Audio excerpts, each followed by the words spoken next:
اهلا وسهلا بيكم. معاكم محمد عبده. النهارده هنتكلم على موضوع مهم جدا، هو متى يبدا المخترع بتصنيع اختراعه.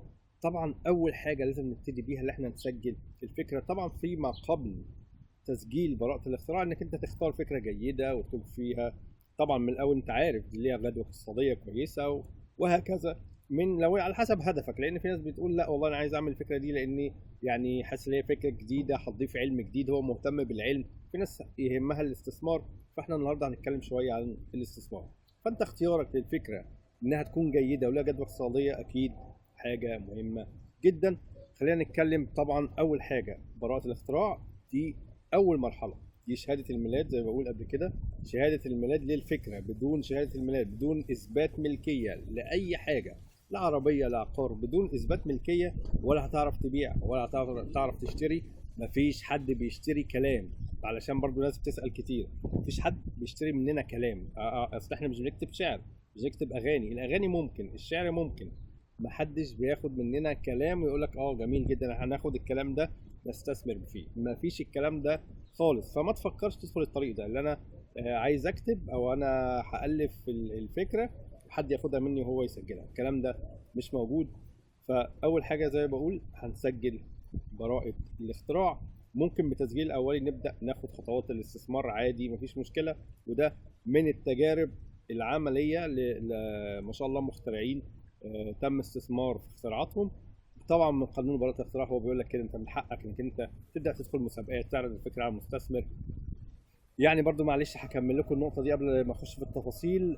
في حد هيقول لي طب ازاي، طب انا لسه عامل براءة الاختراع، طب ازاي لو ما خلصتش؟ بص، الاستثمار الشركة ليها كام ملف؟ الشركة ليها مثلا بتاع يعني مش يعني كام ترخيص؟ ليها 15 20 ترخيص. كويس. الرخصة العامة بتاعتها ورخصة التصنيع، والمنتج ده ليه ترخيص، والمنتج كمان ليه تصريح. تخيل، تراخيص تراخيص تراخيص. فهي الشركة أقوى منك في حماية نفسها من سرقة الفكرة. أنت الهدف اللي أنت تاخد الفكرة دي توصلها للمستثمر. بس أنا وجهة نظري كده. اللي مش مهم تاخد البراءة ما تاخدش البراءة، أنت خلصها ظبط أمورك واديها للمستثمر. طيب أنا لا، أنا عايز البراءة، مصمم على البراءة، تمام. برضو قدامي وشفت عقود وجالي عقود راجعتها بتدي للمستثمر اللي هي التسجيل الاولي. بعد كده بتقول له من ضمن العقد انا عايز اسجل في 10 دول اجنبيه، وعلى حسابه يدفع ويسجل لك كل اللي انت عايزه. كويس. اقصد انا عايزك تاخد اول خطوه، عايزك تبتدي بدايه امنه ما فيهاش تكلفه برضو كبيره. زي ما بقول اول حاجه هتسجل الفكره عشان تبتدي اول طريق الاستثمار. بقول بدون ما انا يكون معايا حاجه تثبت ملكيتي للفكره انا محدش هيتعاون معايا. عندنا بعد كده بنعمل بروتوتايب، نموذج اولي. كويس. لاي اختراع، اي فكره احنا بنعملها ما بتبقاش منتج قابل للاستثمار بعد ما جبنا ورقه. زي ما قلت، هي العربيه او العقار او اي حاجه بدون ورق اكيد هو مش ملكيتي، لكن لما امتلك الورق بتاعه فهو ملكيتي. طيب فين الحاجه بقى؟ رسم برضو لا، مش بيقتنعوا بالرسم. كويس. لا، هم عايزين حاجه قدامهم، عايزين يتفرجوا على الجهاز قدامهم بيتحرك بيعمل الخدمه او حتى قريب من الخدمه. ازاي يجي واحد يقول لي طيب انا عامل عربيه بطريقه جديده، انا اعتبر كانه مخترع العربيه الكهرباء. طيب ازاي العربيه الكهرباء؟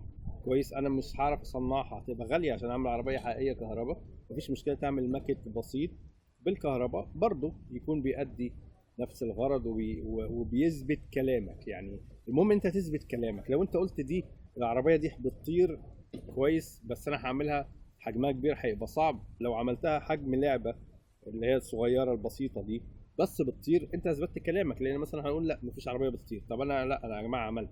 طب عملتها ازاي؟ انا هوريكم، اعمل لكم ماكيت صغير.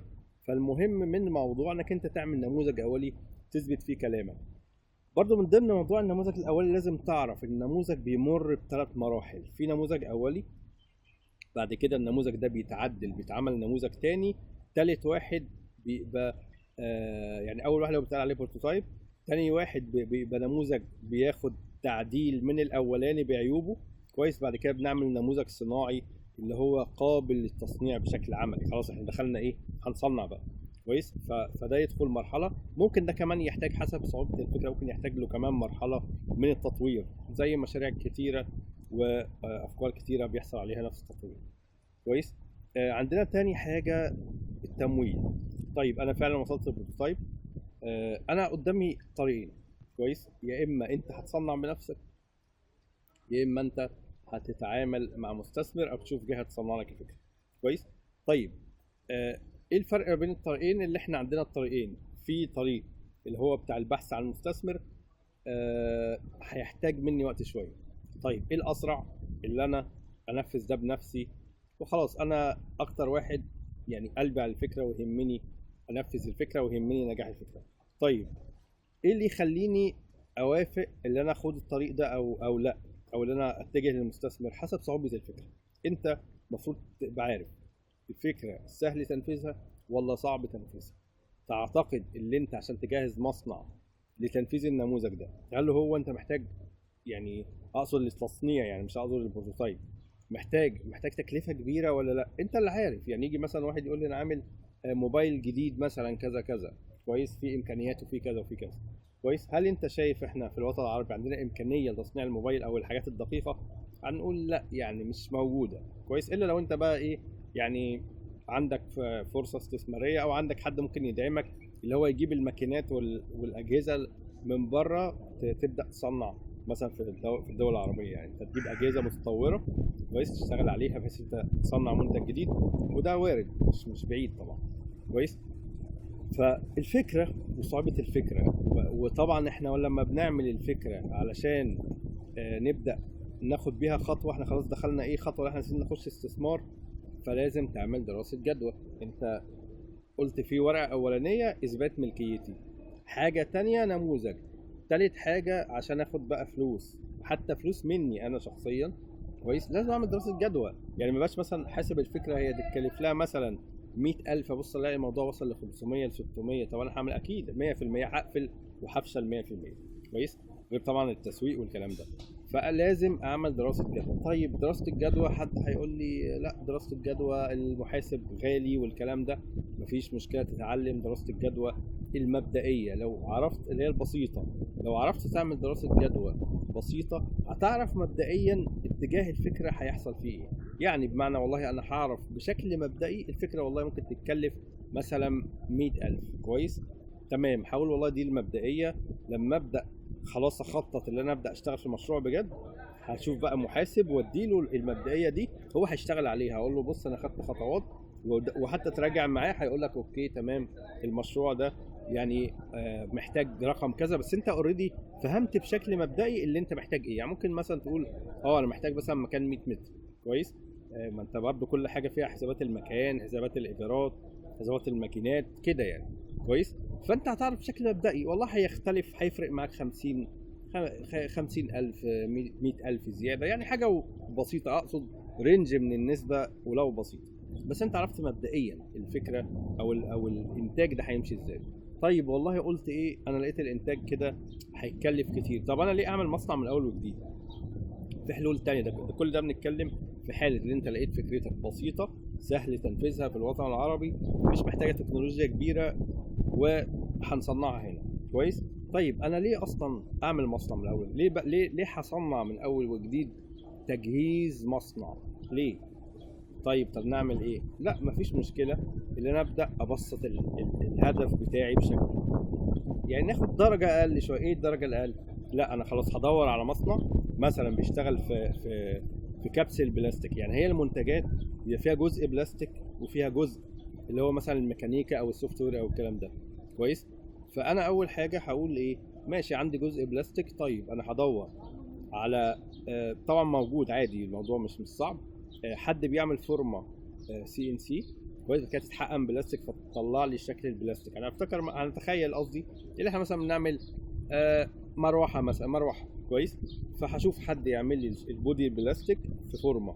كويس. الفورمه دي بكام؟ بتتكلف مثلا مبلغ معين، مثلا اقول مثلا 10,000. كويس. هبقى انا عارف ال 10,000 دول، اروح اسال الراجل طيب كيلو البلاستيك بيتحسب بكام؟ هيقول لي مثلا برقم ما. كويس. تمام. هبقى انا عارف اللي انا هروح بسايب عنده الفورمه. هو ده بيحصل حقيقي على فكره، انا عشت التجربه دي مع مخترع، ودخلت المصانع دي وفاهم اللي انا بقوله بالظبط. يعني ده بيحصل كده، بتروح تقول له اعمل لي فورمه بيعملها لك، بتتكلف مبلغ ما 10 20 30 100 حسب حجمها. كويس. هتقول له طيب خلي الفورمه عندك تمام، وتروح جاي ممكن بالتليفون تقول له اعمل لي كيلو مثلا من الشكل اللي عنده، يبدا يعمل لك منه كيلو كبس. الموضوع ما بياخدش وقت قوي. كويس. ده حتى ده بكلمكم على حاجه مانيوال بدائيه يعني. يبدا يعمل لك مثلا منها كيلو 2 كيلو 3 كيلو كميه. الكيلو بيتحاسبوا بالكيلو مش بالقطعه. الكيلو طبعا شوف هيطلع لك مثلا كام قطعه، 20 قطعه 40 قطعه زي ما ما يكون الفكره بتاعتك. كويس. صنعنا الفكره تمام. تبدا بقى انت تجمع مثلا السوفت وير بتاعك. لو انت مثلا عندك سوفت وير وموتور والكلام ده، يكون عندك مثلا مكان تاني للتجهيز. كويس. انت كده صنعت وانتجت بشكل مبدئي. كويس. وخدت خطوه، ما وقفتش نفسك لحد ما تعمل مصنع خاص.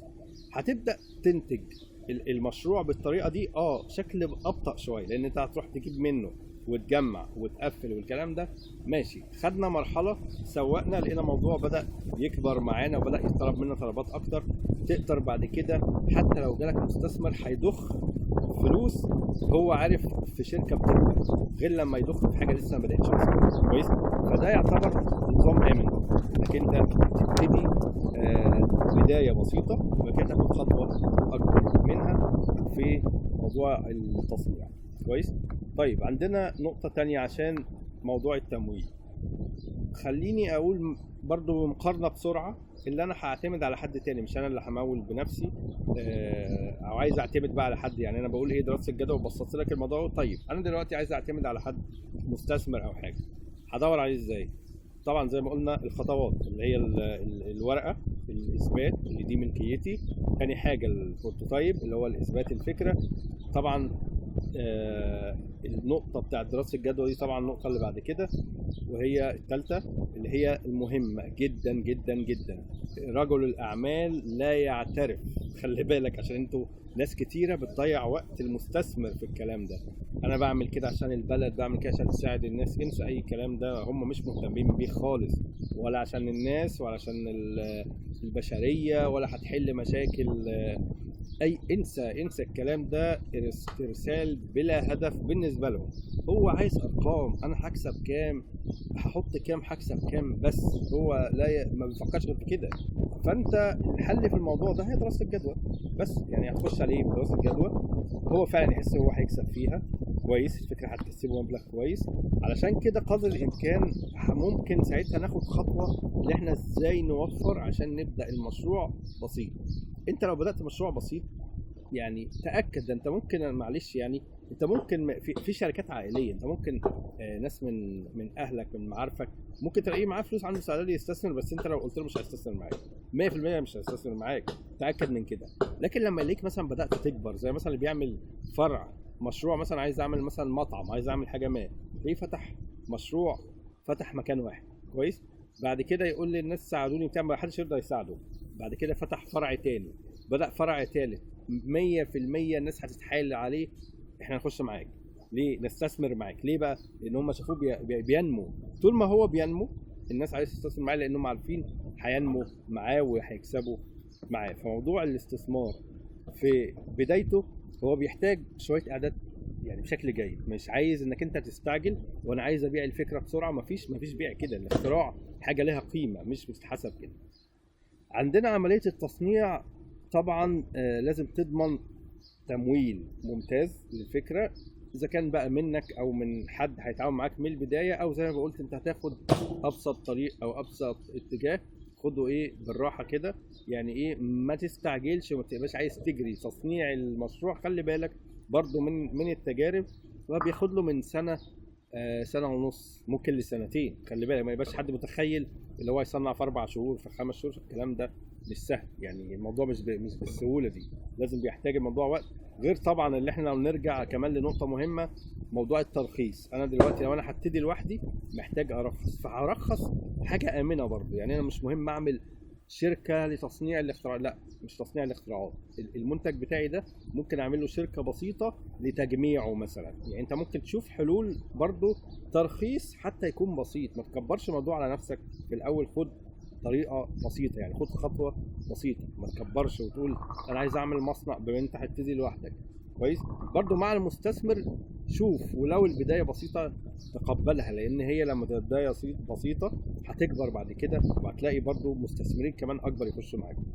طيب المواد والوقت طبعا بالنسبه للفكره. المواد مهم برضو لما تبتدي في تصنيع حاجه، شوف انت هتجيب الموارد بتاعتك منين، الماده الماده الخام حتى منين. ما تبقاش تفكر بس في فكره صعب قوي تصنيعها هنا خلاص. يعني بصراحه فكره الصين برضو هبلغكم عليها، عشان برضو في ناس بتسال او بتفكر تروح انا عايز اعمل الفكره بتاعتي في الصين والكلام ده. لا، خلي بالك قوي من موضوع الصين ده. الافكار بتتاخد من كذا مخترع برضو بحاجه عمليه، حاجه حقيقيه برضو مش كلام. ناس اشتكت من الفكره بتاعتهم بتتاخد. كويس. طيب انا في حاله اللي انا مفيش حل فكرتي تتعمل في الصين، اعمل ايه؟ هتعمل الفورم زي ما انا قلت اللي اتعملت في المصانع البسيطه دي الصغيره، هتعملها هناك. ممكن تجيبها لو عايز حاجه بقى فينش نظيف قوي كده، صنع هناك الفورم وجمع عندك. لازم تعمل اجزاء مهمه في بلدك، يعني السوفت وير اعتقد ممكن نعمله في الوطن العربي عادي. كويس. البورده بتاعت السوفت وير تتعمل هنا برضو عادي. والله لو عايز تعمل اجزاء منها هناك ممكن، او تطلب منهم مكنه تعمل تجمع سوفت وير، ممكن بتجمع بوردات فيه. كويس. لكن اوعى تسلم الفكره للصين وتقول انا الفكره كده، لا كده ما بقتش بتاعتك خلاص، ده اتقلدت خلاص وعملوا منها 100 نسخه. كويس. فموضوع التصنيع، محتاج منك دراسه برضو. ما تاخدش، هي المشكله في المخترع اللي هو مستعجل عايز يصنع بسرعه، عايز ياخد خطوات سريعه. ف يعني انا في نقط كتير عايز اتكلم عنها، لكن شايف الفيديو طول، فخلينا نتكلم على نقطة بعد كده. مهم اللي انت عشان تبتدي موضوع الاستثمار ده يكون عندك خطة واضحة. انت حتى على الاقل عندك تصور، والله يا جماعة انا هبدأ اسوق الفكرة بتاعتي مثلا، دي مناسبة مثلا للامارات، مثلا مناسبة مثلا للسعودية. انا الفكرة بتاعتي محتاجة دول متأثرة بدرجة الحرارة العالية مثلا. كويس. لا، انا الفكرة بتاعتي في الدول اللي فيها درجة حرارة عالية غير مناسبة. المهم اللي انت هتبقى عارف، وما ينفعش الكلام ده تبقى عارف هنا في دماغك، لازم يكون الكلام ده مكتوب. فلازم يكون في خطة، انت متخيل الفكرة بتاعتك دي مين العميل اللي هيستفيد بيها، مين العميل اللي هيهتم بيها. فما تفكرش اللي هو ايه، لا كله في دماغي. الكلام ده في الاستثمار مفيش، الكلام ده في التعامل مع المستثمرين مفيش اصلا الفكرة دي. ومهم يكون عندك ايمان وثقة اللي انت وانت ماشي والناس شايفاك بتنجح 100% هيجيلك عروض كتيرة كمان. كويس. الفكرة كمان اللي انت عندك فرص استثمارية زي ما قلت، التعامل مع مستثمر نفسه، انت تدور على مستثمر. بس زي ما بقول، لما انا اشوف قدام عيني المشروع بيكبر زي ما انت بتبيع بالظبط نبتة لحد نبتة، شجرة صغيرة انت بتبيع نبتة لحد، فبتقول له بص الشجرة دي انا ببيعها. ولا لما تقول له البذرة دي انا ببيعها، انا عملت مثلا تعديل جيني مثلا لبذرة معينة. كويس. ولا لما تقول له بص النبتة دي انا عملت لها تعديل جيني وطلعت كده. كويس. اثبات نجاح الفكرة باي حركة ولو بسيطة واي تأييد ولو بسيط، ده بيبقى حاجة ايجابية جدا. هقول لكم نقطة مهمة جدا افتكرتها. اوقات احنا في دراسة الجدوى بنعمل ايه؟ بنعمل بحث ميداني حقيقي. يعني ابدا امسك الفكره بتاعتي او يبقى معايا صوره للفكره بتاعتي واعرض على الناس، ايه رايك في الفكره؟ تشتريها؟ اشتريها. كويس. طب عندك استعداد؟ عارفين فكره اللي انا مثلا بعمل تأييد للناس للفكره، فاقول والله مثلا انا اتكلمت مع مستشفى واثنين وثلاثه وعشرة والناس ايدت وقالوا لي احنا موافقين ان احنا نستثمر في فكرتك، احنا عايزين منها مثلا 2000 3 4000 قطعه. المهم اللي انا جبت المستشفى دي كاني بعمل ديل هنا وديل هنا، ده برضه بيأيد موقفي وبيقوي موقفي. طبعا على حاجات كتيره ممكن تعمل كده، ان انت تعمل بحث ميداني حقيقي، اللي انت تدور مثلا والله اعمل حاجه في التعليم اقدر اوصل لوزير حد ليه ثقه، والوزير اقول له ايه رايك في الموضوع ده، فيأيد فكرتي، يقول لا فكره جميله جدا. طبعا ده بيساعدني. فعندنا طبعا المستثمر بقول ده من الفرص الاستثماريه ليا. طبعا في شركات ومشاريع بتكون يعني ايه اكبر شويه، اللي انا ممكن الاقي زي ايفنتات اللي هي لدعم المشاريع الناشئه، ممكن اشترك فيها فممكن استفيد. بس طبعا خدوا بالكم اللي احنا قلنا فيه خطوات، انا اوريدي عملت خطوات. يعني ما حدش ينتظر اللي هي الشركات دي تيجي تدعمه الا في ايفنتات بتعمل لتدريب على دراسات الجدوى، وعلى ازاي يعلمك الاستثمار والتسويق والكلام ده. انا خدت حاجه كده في شيل كويس.